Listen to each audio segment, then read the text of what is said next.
بسم اللہ الرحمن الرحیم۔ السلام علیکم ناظرین، آج کی ویڈیو میں ہم اس واقعے کا ذکر کرنے والے ہیں کہ جب یزید کی قبر کو کھدوایا گیا۔ آخر اس واقعہ کی وجہ کیا تھی؟ کس نے اور کیوں یزید کی قبر کو کھولا تھا؟ اور یہ واقعہ یزید کی موت کے کتنے سال بعد پیش آیا؟ ناظرین، یزید نے اپنی زندگی میں ہی اپنے بیٹے معاویہ کو اپنا جانشین مقرر کر دیا تھا۔ یزید کے 12 بیٹے اور 5 بیٹیاں تھیں، لیکن اس کو اپنے بیٹے معاویہ سے بے انتہا پیار تھا۔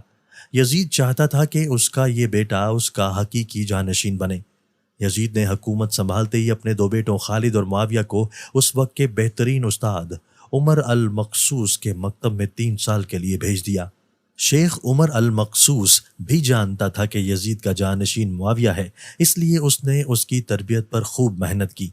61 ہجری میں جب واقعہ کربلا پیش آیا تو شیخ المقصوص کو بہت تکلیف پہنچی، چونکہ آپ کا دل محبت اہل بیت سے تڑپتا تھا۔ اسی لیے آپ نے یزید کے ان دونوں بیٹوں کو عظمت اہل بیت سے خوب روشناس کروایا۔ ایک طرف کربلا کا واقعہ پیش آیا اور جگہ جگہ یزید کے خلاف بغاوت اٹھنے لگی۔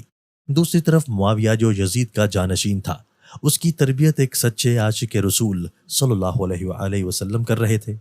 واقعہ کربلا کے تیسرے سال 683 عیسوی میں یزید عبرتناک موت مرا اور جہنم واصل ہوا تو معاویہ ابن یزید 20 سال کی عمر میں تخت نشین ہوا۔ جیسے ہی معاویہ تخت نشین ہوا تو استاد محترم کی محنت رنگ لانے لگی۔ اس نے آتے ہی واقعہ کربلا کی تحقیقات کی اور محض 40ویں دن لوگوں کو اپنی بعید سے آزاد کر دیا۔ بعض روایات میں معاویہ ابن یزید نے 3 ماہ تک حکومت کی۔ 20 سال کی عمر جوانی کا ایسا دور ہے کہ جب انسانی خواہشات کی منہ زوری عروج پر ہوتی ہے۔ یزید کا جانشین ہونا اور پوری اسلامی مملکت پر حکمرانی کرنا اپنی تمام جائز و ناجائز خواہشات کو پورا کرنے کے لیے بہترین موقع تھا۔ لیکن معاویہ نے تخت پر بیٹھتے ہی واقعہ کربلا کی تحقیقات کی اور حالات کا بہت باریک بینی سے جائزہ لیا۔ جب اس نے دیکھا کہ میرے باپ نے اسلام اور مسلمانوں کو کس قدر عظیم نقصان پہنچایا ہے، تو اس نے محسوس کیا کہ وہ ایک دوراہے پر کھڑا ہے کہ حکومت کی بھاگ دوڑ تھامے رہے اور ظلم و ستم اور عیش و عشرت کا بازار گرم رکھے، یا تخت و تاج کو چھوڑ دے اور اپنے آپ کو ان ہولناک گناہوں اور ان کے دردناک عذاب سے دور رکھے۔ بالآخر اس نے فیصلہ کر ہی لیا۔ اس کا فیصلہ ان سچی تعلیمات اور اس ایمان کے طفیل ہی ممکن ہوا جو اس کی رگ رگ میں شامل ہو چکا تھا۔ اس نے پختہ ارادے کے ساتھ حکومت کے عہدیداروں اور عوام کو مسجد میں جمع کیا اور پھر خود ممبر پر جا بیٹھا۔ اس نے اپنی تقریر میں سب سے پہلے خدا کی حمد و ثنا بیان کی اور اس کے بعد رسول اللہ صلی اللہ علیہ وآلہ وسلم پر درود بھیجا، اور پھر وہ یوں کہنے لگا: میرے باپ یزید کو جب حکومت ملی تو وہ اپنے اعمال اور بد کرداری کی وجہ سے ہرگز اس کا اہل نہیں تھا، لیکن وہ اس پر قابض رہا اور اس کا نفس اسے بدترین کاموں کی ترغیب دلاتا رہا۔ وہ اپنے برے کاموں پر بھی فخر کرتا تھا اور اس نے خدا کی بتائی ہوئی حدود سے تجاوز کیا۔ رسول اللہ صلی اللہ علیہ وآلہ وسلم کی اولاد پر اس نے بدترین مظالم ڈھائے، لیکن اس کی حکومت کی مدت بہت ہی تھوڑی تھی اور بہت جلد اس کی شرمناک زندگی کا خاتمہ ہو گیا، اور آج وہ اپنے اعمال کے حساب کتاب میں الجھا ہوا ہوگا۔ جب معاویہ بن یزید کی بات یہاں تک پہنچی تو وہ رک گیا۔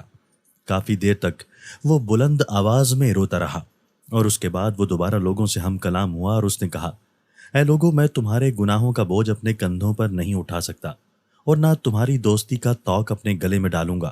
میری خواہش تو یہ ہے کہ حکومت حضرت حسین رضی اللہ تعالیٰ عنہ کے بیٹے امام زین العابدین رضی اللہ تعالیٰ عنہ کے حوالے کر دی جائے، یا اب تم خود جو بہتر سمجھو وہ کرو، یا وہ حکومت کرے جس کا تم انتخاب کرو۔ میں اپنی بیعت سے تم لوگوں پر سے ہاتھ اٹھاتا ہوں اور اس خلافت کو ٹھکراتا ہوں۔ معاویہ بن یزید کے ان جملوں نے محفل میں ایک طوفان برپا کر دیا۔ پھر معاویہ بن یزید ممبر سے اتر آیا۔ اس کی ماں اور دیگر عزیز و اقارب آئے تو دیکھا کہ روئے جا رہا ہے، تو اس کی ماں نے کہا: کاش تم حیض کا چیتھڑا ہی ہوتے اور میں تم پر نہ سنتی۔ اس نے کہا: خدا کی قسم، میں بھی یہی چاہتا ہوں۔ اگر میرے خدا نے مجھے معاف نہ کیا تو میرے لیے برا ہو۔ اس کے بعد بنو امیہ نے مروان بن حکم کے ہاتھ پر بیعت کر لی اور اسے تخت پر بٹھا دیا۔ مروان نے اپنا دارالحکومت مستقل طور پر دمشق منتقل کر دیا۔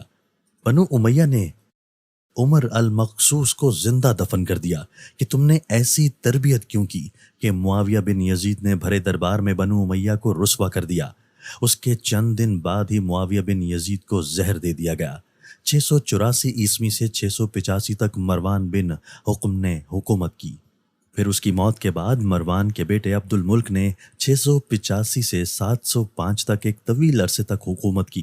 پھر 705 عیسوی سے 715 تک عبد الملک کے بیٹے ولید نے حکومت کی۔ اسی کے دور میں شہزادہ حضرت امام زین العابدین کو زہر دے دیا گیا۔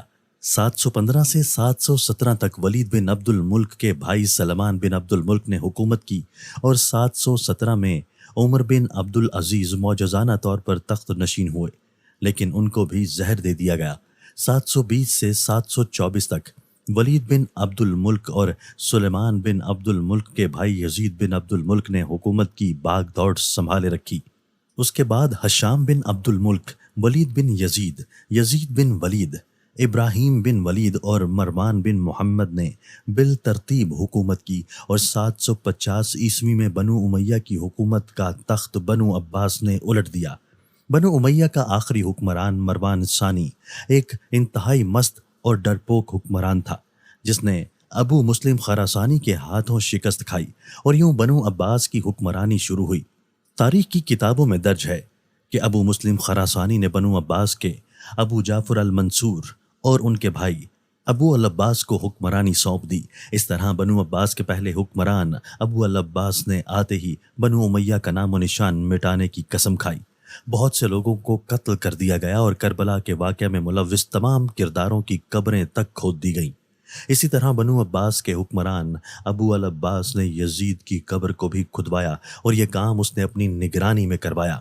وہ چاہتا تھا کہ یزید کو قبر سے نکالے اور اس کی لاش کو سولی پر لٹکائے۔